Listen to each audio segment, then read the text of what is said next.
Hi everyone, and welcome to today's topic, which is your effort is a service.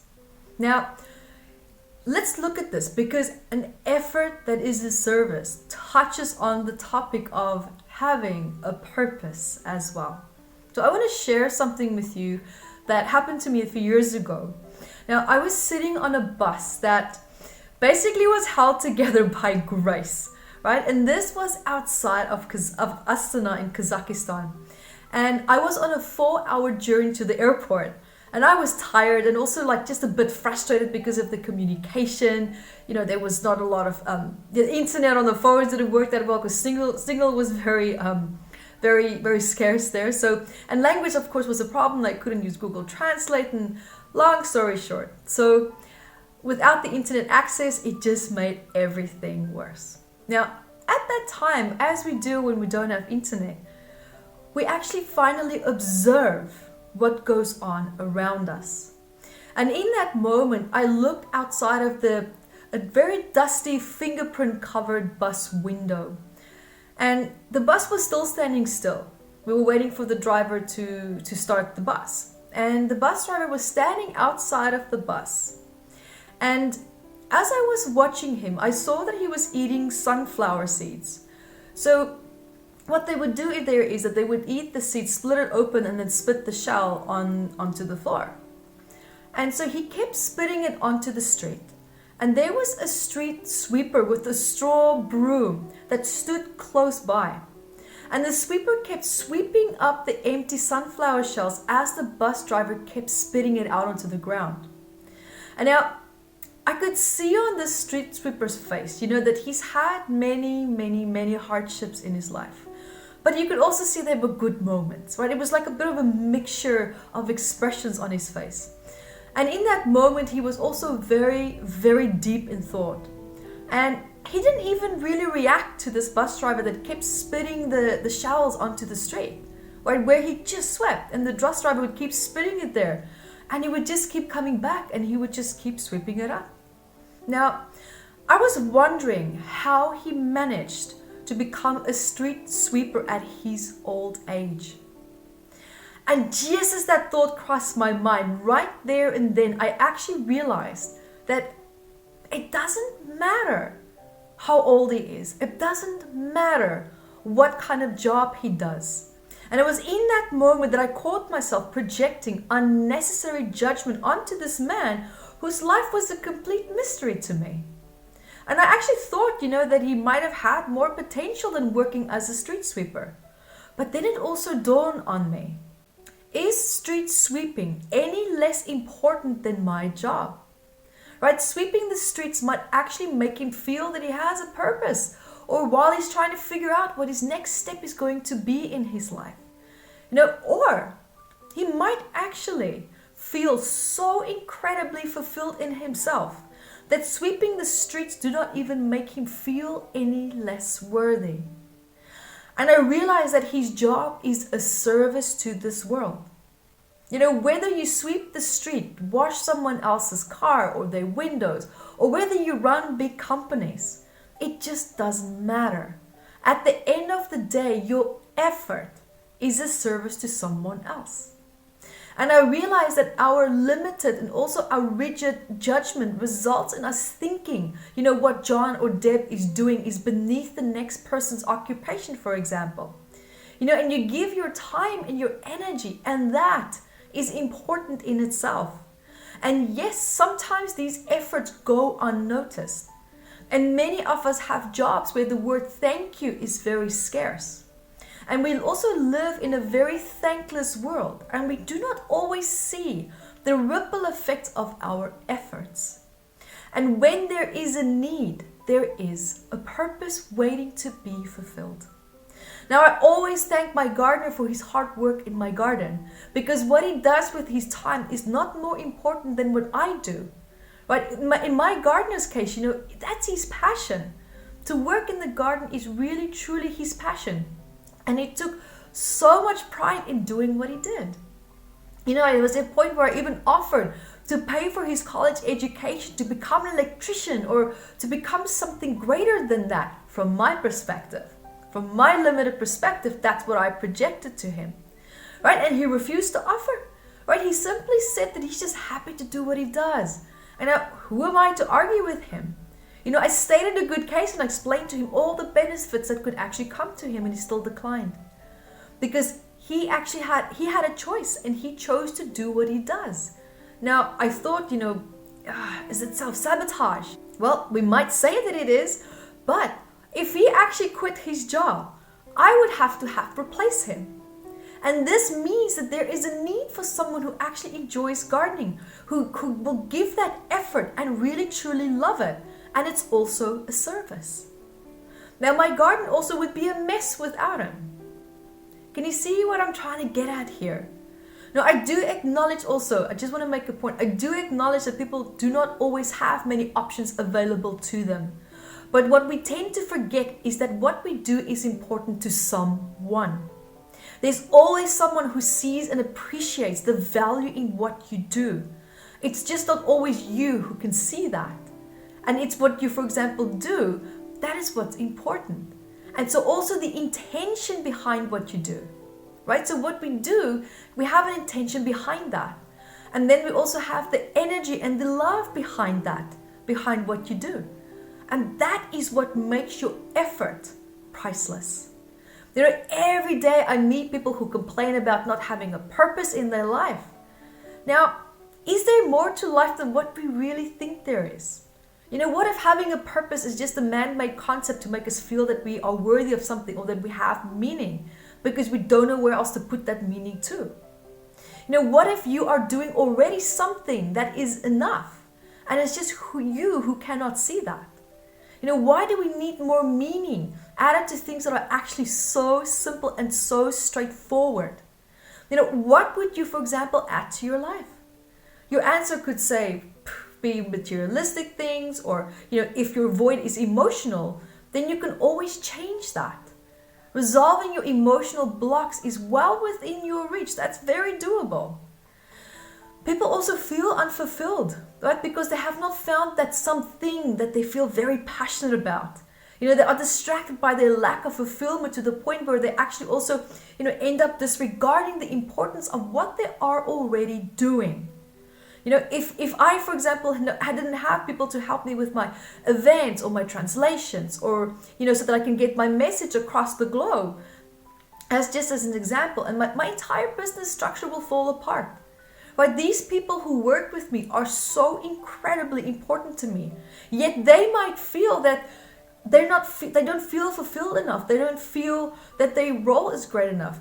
But for me, their jobs and their role is the pivotal of what I need. That is incredibly important to me, and I value that so much, but they cannot see that.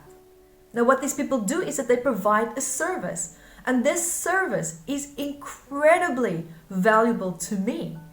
So, there's no extra step or higher level to this. What you and I do are services to this world. And if everyone, for example, just lived for themselves, then the function and the order of things in this world will completely collapse. It will collapse. And then within all this depression and the complaints and the lack of passion, there is order within this chaos. Let me explain. Look, for example, at an ant's nest. What do you see? Chaos, right? You see ants running everywhere, scrabbling around in and out of holes, and it just looks like a mess. But if you actually look closer, what is really truly happening? Right? You will see that each ant knows exactly where it's heading to. Every single ant has a job. One ant's responsibility is not more important than the next ant's responsibility. Their roles and level of responsibility may change over time, but the importance of their effort stays the same. If all ants just decided to live for themselves, then the structure and the survival and the function of the nest will completely collapse. Now, I'm not comparing us to ants and ants to us, but I'm using an example here. Where at first glance you only see chaos, you see lack of structure. But when you start to inspect it a little bit closer, there actually is order. and there is purpose to every ant's service. There's purpose to every human's service, right? So because that is what makes the world go around. What if your life purpose even, in this life is to discover your true authentic self, to find your happiness, to fall in love, to get your heart broken, embrace the experience of friendship. Why does there have to be so much of doing and searching and frustration and effort in finding a purpose? It's just a label. So by finding yourself, you will discover your weaknesses, your strengths, your talents, your dreams, and also your true desires. And also be true to yourself. Dig deep and explore whether your goals and your dreams are actually even really truly yours. Or are you trying to fulfill someone else's? Are you trying to prove to someone wrong, for example, by trying to force yourself to become someone or something that you know deep down you're not? Right? So by living a life that is filled with an artificial and fake routines that don't even ring true to you, does not give you an authentic purpose. Right? It could feel like it because perhaps by doing those actions, you feel that you're valued. Right? You feel that the measure of importance that you give is more important, or that it's enough. Right? It gives importance perhaps to your identity and your self-worth by trying to have a purpose that is now applauded by society, but it makes you feel still empty. What if the Dalai Lama was right when he said that the purpose of our lives is to be happy? Because ultimately how I see this is that because within, there's that joy that you can find in doing things that you really truly love. And even if you don't necessarily love what you're doing, at least to understand and see the importance of what you're doing and then fall in love with the importance of what you're doing. It is also when we rely on our environment to bring us the joy and the validation that we need, that we lose power over our destiny and our purpose. Right? Your environment will always keep changing. People in your life will come and go. But you remain stable, and you will always be with yourself. And if you center your happiness and your sense of purpose around your environment, then your attachment will continue to stay with that environment. But if you can find that sense of centeredness, that happiness within you, then you will have less attachment to your outer world, because you will be less dependent on your external factors to give you what you feel that you cannot have on your own. And of course, this is only blocked by old beliefs and old stress from the past. Right? You are an infinite source of wisdom. You're an infinite source of potential that is just waiting to be realized and to be set free. And the more that you try to fit into a lifestyle and characteristics that is not authentic to you, the more you will silence your voice, because you are so busy trying to live a life that you were not destined for. Right? Your efforts are always priceless. There's always value for it for someone else. And your energy and what you do every day means something to someone.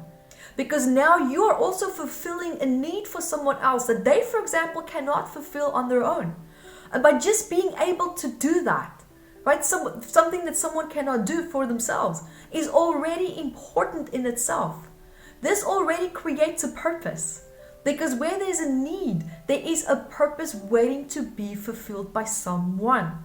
And it is the value and the importance that you give your effort that can either make it a powerful experience or completely dismiss it from your perspective though.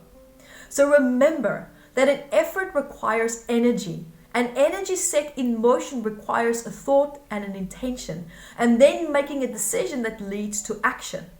Now, most of these efforts are also done unconsciously. Like just a funny, silly example, it's like getting up out of bed to go to the bathroom. You don't really think about it in the sense where it's like a conscious decision. The effort is just effortless. You go. But, of course, unless you have a resistance to getting out of bed because perhaps, you're not looking forward to the day, or you feel unhappy with something in your life. Now, you see the point that I'm trying to make here. Right? Doing something can be effortless. We can be in the flow. It is how we feel regarding the very thing that we're doing that is causing the stress, that is causing the resistance to it. And then we start to judge what we do. Our self-esteem is now thrown into the middle of this whole mix, and it has a great impact on how you feel about what you do and what you contribute, and also the importance of that.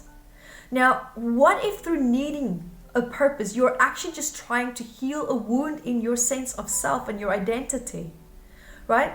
To feel needed, to feel important. What would your life, for example, really truly look like if you healed that part of you?